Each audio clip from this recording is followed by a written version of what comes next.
पिछले 3 साल से बेघर है। हमारी बिल्डिंगें डेमोलिश हो गई। हम लोग अभी कोशिश करेंगे इसको रीडेवलपमेंट में जाने के लिए। These buildings are very dilapidated and in very bad condition.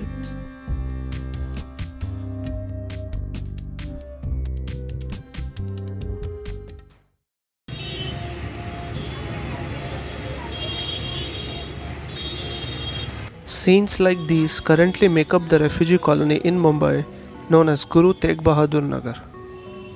GTB नगर 1 से लेकर 25 तक की जो बिल्डिंगें हैं जिसमें 1200 परिवार रह रहे हैं, जिसे BMC ने धोखादायक बिल्डिंगें डिक्लेयर की है।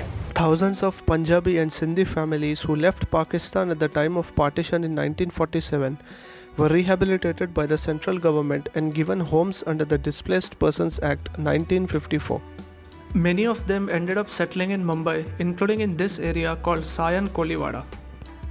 So you have to realize where Sayan Koliwada, the name it gets, what you think is Sayan Koliwada is actually not Sayan Koliwada, right? So for most people, when you talk about Sayan Koliwada, it is the area where the Punjabi and the Sindhi population is there, yeah, because there was a camp at one point of time. But the original Sayan Koliwada was on the western side of the railway line, right? There were various areas within the Sayan village which had enclaves of various communities. So there was a Agarwada where Agri stayed, there was a Koliwada where Koli stayed, right? Everything to the east of the railway line was actually mangroves earlier and then later on salt pans. So salt was a big business in this area.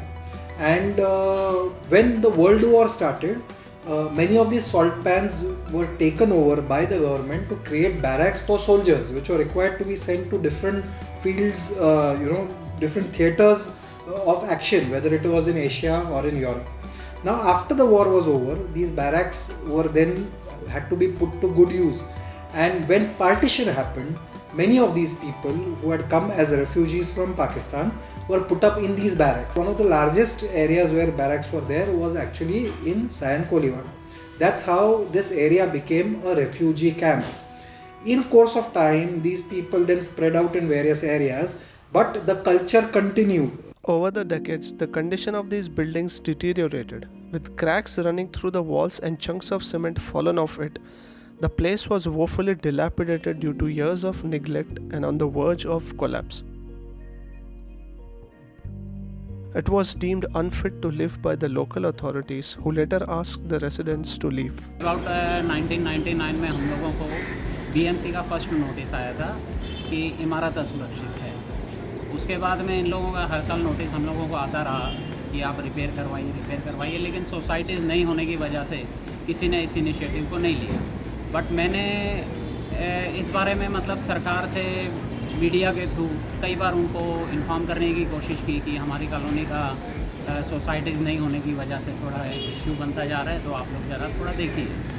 लेकिन इनका BMC का notice चलता रहा और उसके बाद में slowly हम लोग C1 कैटेगरी में आ गए।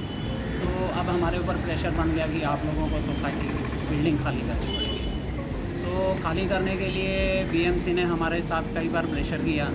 हमारे कुछ बंदे कोर्ट में भी गए और कुछ लोग बिल्डरों से भी मीटिंग कर रहे थे कि रीडेवलपमेंट हम कर देंगे। काफ़ी सारे बिल्डर आए, डेवलपमेंट करके देंगे हम आपको।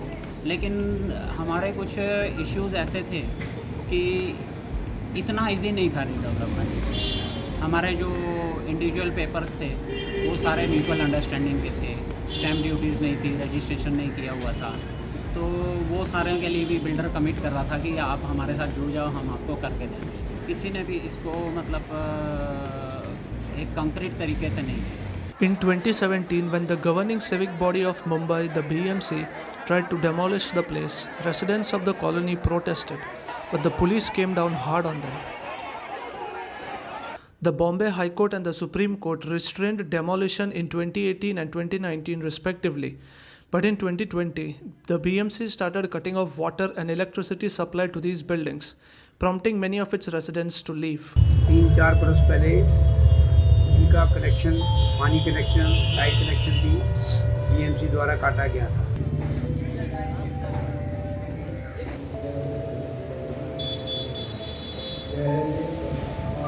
Mahendra Kumar Thapar is a first-generation refugee who has resisted all attempts at evacuation and continues to fight for justice.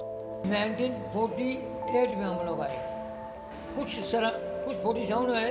हमारा परिवार थापुर परिवार 1948 में आया। हम फ्रंटियर डिस्ट्रिक्ट हजारा फ्रंटियर जो इस वक्त पाकिस्तान में है। इमारतों के पुनर्विकास के लिए मैंने प्रार्थना की है, लेकिन कहीं से भी मुझे जवाब नहीं आया। ये लोकतंत्र राज्य है, मैं यहाँ का नागरिक हूँ, मेरा पूरा अधिकार है।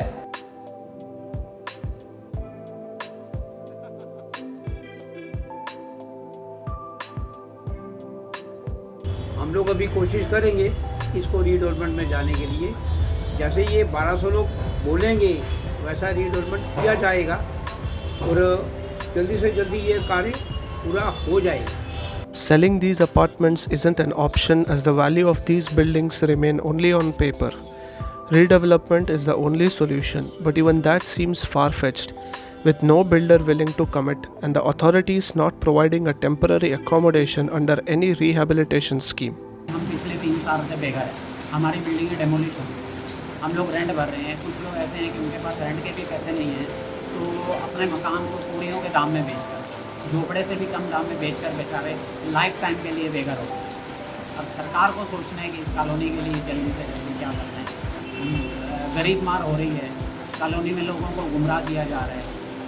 डिमोलिशन में भी काफ़ी सारी घपलेबाजी हुई है, कोर्ट में केस भी चल रहे हैं उसके बारे में। तो हमें टोटली गुमराह किया गया है और कभी कभी ऐसा लगता है कि शायद सरकार हमारा तमाशा देगी। इतने बुरे हालात इतिहास में आपको कोई भी कॉलोनी के नहीं मिलेंगे जितने बुरे हालात हमारे हुए। और अभी भी मैं रिक्वेस्ट करता हूँ, ये बोलूँगा सरकार से कि हम बहुत छोटे लोग हैं, हमारी कोई बैकिंग नहीं है, तो आप तमाशा नहीं देखते, जल्दी से जल्दी हमारी कॉलोनी के बारे में सोचिए और हमारे लिए कोई प्राइवेट डेवलपर दीजिए जो हमें रेंट भी दे सके और हमारा घर भी अच्छा बना सके।